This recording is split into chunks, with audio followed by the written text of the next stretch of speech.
जय हिंद। 30 वर्ष का एक आदमी नीलेश तेलगड़े, गाड़ी चलाने वाला ड्राइवर, एक ब्राह्मण साधु महाराज जिनका नाम सुशील गिरी महाराज 35 साल के, और एक 70 वर्ष के वृद्ध व्यक्ति माननीय एक महाराज, एक साधु कल्प वृक्ष गिरी महाराज, इन तीनों की भीड़ ने मार मार के हत्या कर दी। आप सबको पता होगा। अभी देख लेना तुम, हिंदू मुस्लिम सिख ईसाई करने वाले इसमें आ जाएंगे। बहुत बड़े जहर है, बहुत बड़े नमक हराम है, बहुत बड़े हरामखोर लोग हैं जो किसी भी मॉब लिंचिंग में हिंदू मुस्लिम एंगल ढूंढने लगते हैं। ध्यान रखना, और जो भी इसकी बात करेगा इनसे बच के रहना। अभी मैटर ये सब का नहीं है।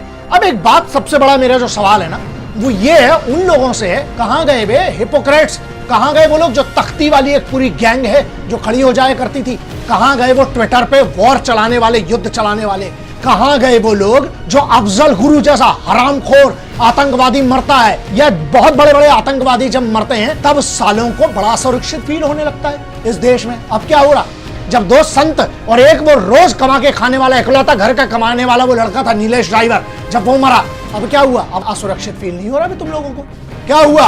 बड़े, वरना ट्विटर पे तो जंग छिड़ गई होती, ये ट्रेंडिंग वो ट्रेंडिंग। लेकिन अब क्या हो गया? बहुत सारे लोगों ने कहा कि भीड़ की कोई शक्ल नहीं होती है, इनका कोई चेहरा नहीं होता, इसलिए हर बार बच जाते हैं। लेकिन ध्यान रखना, इस बार इस भीड़ की शक्ल होना बहुत जरूरी है। कल को भीड़ किसके बच्चे को मारेगी, किस बूढ़े को मारेगी? वो एक संत बेचारा, एक संत व्यक्ति यार, जो कुछ नहीं कर रहा था। 110 लोगों को अरेस्ट किया गया, गिरफ्तार, जिसमें से 9 लौंडे हैं ना, जिनको अब जुवेनाइल के लिए बहुत सारे एनजीओ खड़े हो जाएंगे, ये हो जाएंगे। कहां गए मानवाधिकार वाले, वो वाले लोग जो आतंकवादी का मानवाधिकार देखने लगते हैं? कहां गए वो लोग? बिल्कुल 3 बजे रात को सुप्रीम कोर्ट को खुलवाने के लिए खड़े हो जाते हैं। अब क्या हो गया? अब नहीं होगा, अब बिल्कुल शांत हो जाएंगे और गायब हो जाएंगे। पुलिस ने केस दर्ज कर दिया है, 110 लोगों को गिरफ्तार किया और उनकी रिमांड है 30 अप्रैल तक के लिए। पता है, अभी इनको समझ में नहीं आ रहा है, लेकिन इसका सॉल्यूशन होना पड़ेगा। पब्लिक में जब एक संत को मारा जाता है, सुनो, मुझे ये हिंदू मुस्लिम वाली चीज से नफरत थी है और रहेगी। मैं आज पर कह रहा हूं, अच्छा, और रही बात मेरी, चाहे वो तबरेज अंसारी का मामला हो, चाहे वो चंदन गुप्ता का मामला हो, हर बार जब मॉब लिंचिंग हुई है, याद रखना, मेरे वीडियो उठा के देख लो, मैंने ये बात कही है, सिर्फ मुसलमान नहीं मर रहा है, सिर्फ हिंदू नहीं मर रहा है, यहाँ पर हिंदुस्तान मर रहा है, यहाँ पर हिंदुस्तान के कानून का डर मर रहा है, और वो इंसान के अंदर का ईमान मर रहा है जो पत्थर चलाते। इन लौंडों को तुम बच्चों में गिरोगे जो बूढ़ों को वहां पर मार मार के लाठियों से, हथियारों से उनको मार डाला?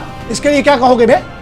इसके लिए क्या इसको भी तुम धर्म का एंगल देना चाहते हो? इसको भी हिंदू मुस्लिम में बांटोगे? तो एफआईआर रजिस्टर की, जितनी इंफॉर्मेशन लिमिटेड है मेरे पास, लेकिन जितनी है उसके हिसाब से ये है, बहुत क्लियर है। 6 सेक्शन लगे हैं इंडियन पीनल कोड, भारतीय दंड संहिता के हिसाब से। सेक्शन 302, सेक्शन 148, सेक्शन 149, इसके अलावा 120B, सेक्शन 427, ये 6 धाराएं लगी है इन लोगों के ऊपर। कानून की कमी नहीं है, कानून सही है, कानून मॉब लिंचिंग के खिलाफ बहुत तगड़ा है, लेकिन उसको इंप्लीमेंट करना पड़ेगा। सीआईडी को इसको हैंडओवर कर दिया गया है। 2 सब इंस्पेक्टर थे, वो इसमें सस्पेंड हो चुके हैं। धारा नंबर 34 क्लियरली है, जहां पर कॉमन इंटेंशन होती है, चाहे भीड़ के जितने भी लोग थे उनकी एक इंटेंशन क्लियर थी, इन साधुओं को मारना। जब तक ऐसे हरामखोरों को, जब तक ऐसे लोगों को जो कानून को कुछ नहीं समझते हैं, जब तक कानून का डर पैदा नहीं होगा, ऐसी होती रहेंगी दुर्घटनाएं। इसलिए ध्यान रखना ये बात। तो क्यों कानून अपनी ताकत दिखा के इन हरामखोरों को